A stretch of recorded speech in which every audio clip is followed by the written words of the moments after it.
used to be about 20% cooler. I can't believe it! I really can't believe it!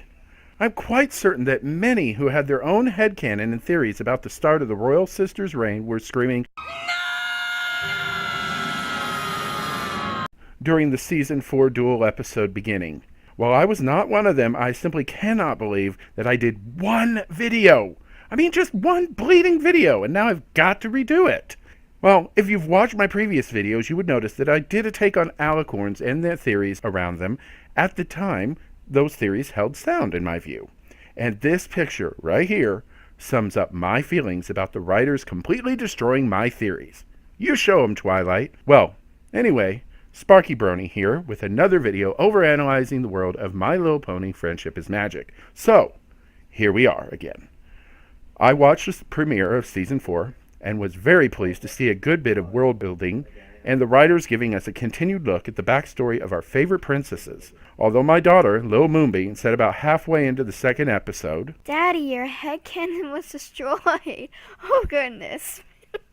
Now, first off, with the visuals shown in Princess Twilight Sparkle episodes 1 and 2, as I had said before, Celestia and Luna ascended to the realm of alicorns, but this episode throws that into doubt.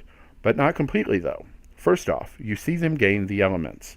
They obviously know what the elements are, so they discovered them previously, yet for some reason did not take the elements from the tree upon discovery. But after the threat of Discord defied their abilities to defeat him, Celestia decided over Luna's doubts that the elements were the only way to stop Discord's reign. But then again, with Discord sowing his seeds of chaos, or the plunder seeds as he calls them, he shows he has backup plans, and that he is far more cunning rather than just a random destructive force in Equestria. We can talk about Discord later though, but take a look here.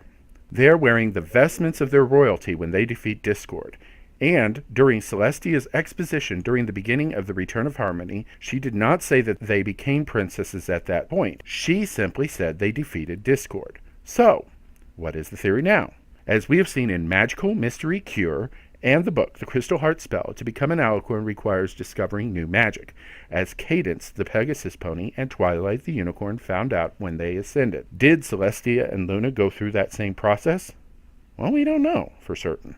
And I try to avoid headcanon, and I try to keep my theories based on what is in the show. So, I'm going to hedge.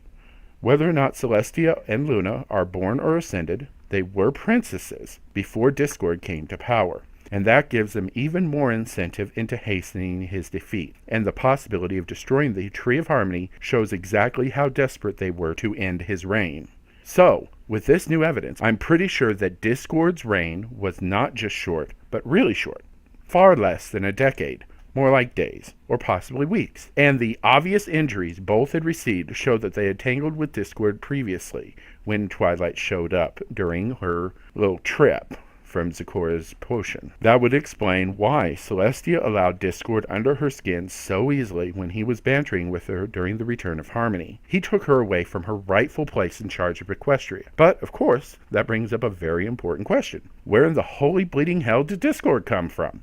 If you are a fan of Discord, and specifically of his insertion into the series, I strongly suggest you watch Ink Rose's headcanon on this. But all this brings up many other questions. How did Celestia and Luna become princesses?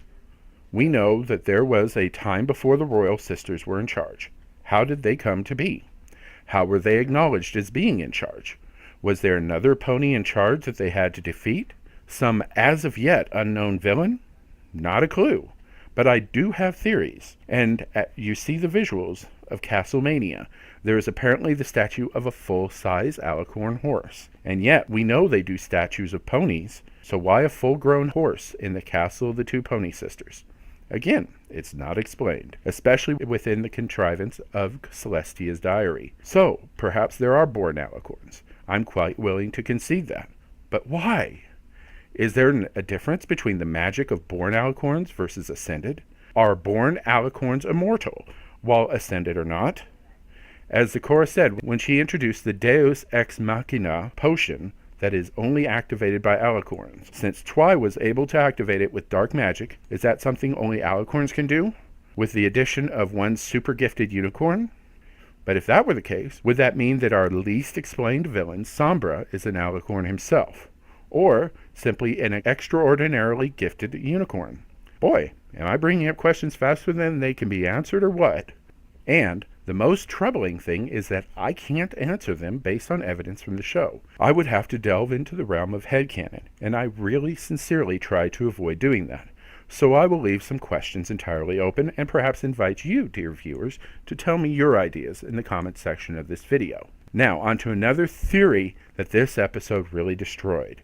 And that was what I thought was the most valid theory. As Megan McCarthy tweeted, Twilight will not be outliving her friends. And the prevailing theory, at least in my mind, was the elements of harmony were the connection that allowed all of our friends in the main six to share in Twi's immortality. So I will present two theories based on the available evidence, and I will leave it up to you to decide which theory is more accurate. First off, Twi is immortal, and so are her friends, due to the connection that was started by the elements of harmony themselves and continued on with the magic of their friendship. Entirely possible, I think, since Equestria has such a strong undercurrent of magic, it's certainly possible that the strength of the friendships that the main six have developed with each other is actually having a deeper magical connection which does the same thing that the elements did. That is a connection for them in a fundamental way. Add to that, as we saw in the episode The Cutie Mark Chronicles, there was a connection the main six had before they even met each other, all cemented by them getting their cutie marks at pretty much the same time,